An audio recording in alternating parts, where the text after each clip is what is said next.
contradiction à cause de ce Daesh.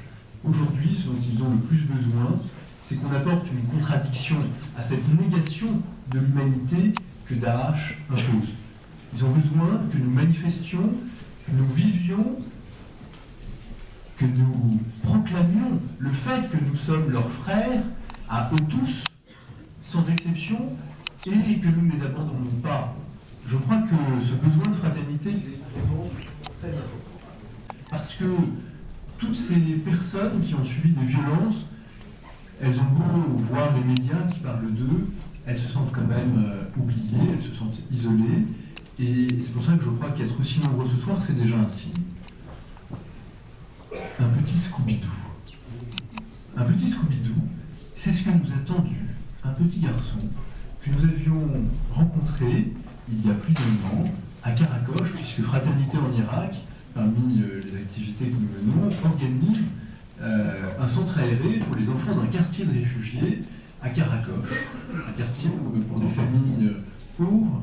Et là, on s'est rendu compte qu'un petit Scooby-Doo, pour ce jeune garçon, que c'était très important. Alors, Fraternité en Irak essaye de répondre à cette question. Comment est-ce que l'Occident peut aider les chrétiens d'Irak ? Notre intuition première, c'est d'essayer c'était justement, avant cette crise, d'essayer de trouver des moyens pour que les minorités puissent jouer un rôle positif pour la majorité qui les entoure, de manière à ce qu'elles soient protégées par cette majorité. C'était dans cet esprit-là, par exemple, que la première année, Fraternité en Irak avait apporté à peu près 400 kilos de médicaments à Monseigneur Sacco, le prédécesseur de Monseigneur Joseph Thomas, qui les avait offerts pour tous les habitants nécessiteux de la ville de Kirkouk à la veille du Ramadan, pour leur montrer que justement ils avaient de la chance d'avoir parmi eux des chrétiens. Aujourd'hui, on est face à une situation de grande urgence. Et donc, il est important de continuer à soutenir ces projets de long terme, mais il y a un projet de long terme très important que porte Monseigneur Joseph Thomas, qui est une école à Kirkouk qui accueille, dans cette ville où toutes les communautés se font la guerre pour le contrôle du pétrole, qui accueille toutes les communautés de la ville. Il y a des Turkmènes, il y a des musulmans, il y a des chrétiens, il y a des Kurdes, il y a des Arabes sunnites parmi les élèves, des musulmans et des chrétiens parmi les professeurs.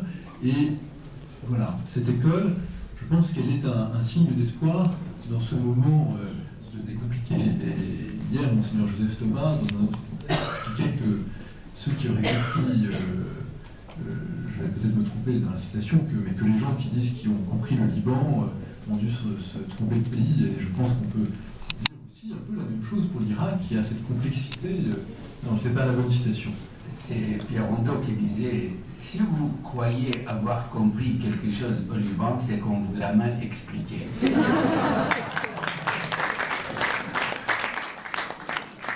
C'est mieux quand c'est lui qui dit.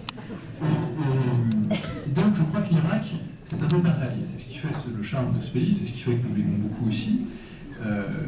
Mais voilà, la situation est compliquée et l'enjeu pour l'Occident et l'Irak, c'est de ne pas reproduire les erreurs du passé. Et oui, les erreurs du passé, parce qu'on veut aider les chrétiens d'Irak. Parce que le problème, c'est que les dernières fois que l'Occident est venu en Irak, malheureusement, ça n'a pas tellement amélioré leur sort.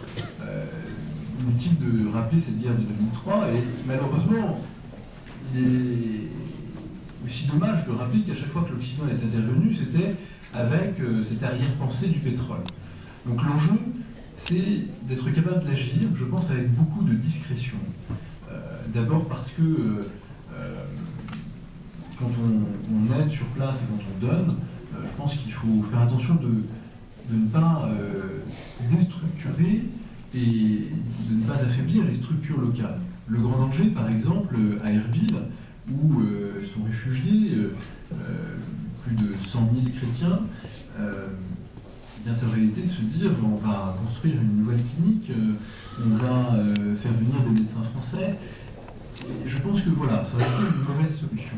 L'enjeu, c'est qu'il y a en Irak de très bons médecins, c'est qu'il y a des structures dans cette société de Karakoche qui est aujourd'hui en exil, et l'enjeu c'est de réussir à les renforcer pour que ces structures puissent prendre en charge ces réfugiés et ces personnes qu'elles sont les mieux placées pour connaître. Nous avons fait en sorte d'apparaître le moins possible dans cette crise pour ne pas remettre en cause les structures qui existent déjà, pour ne pas les délégitimer aux yeux des réfugiés.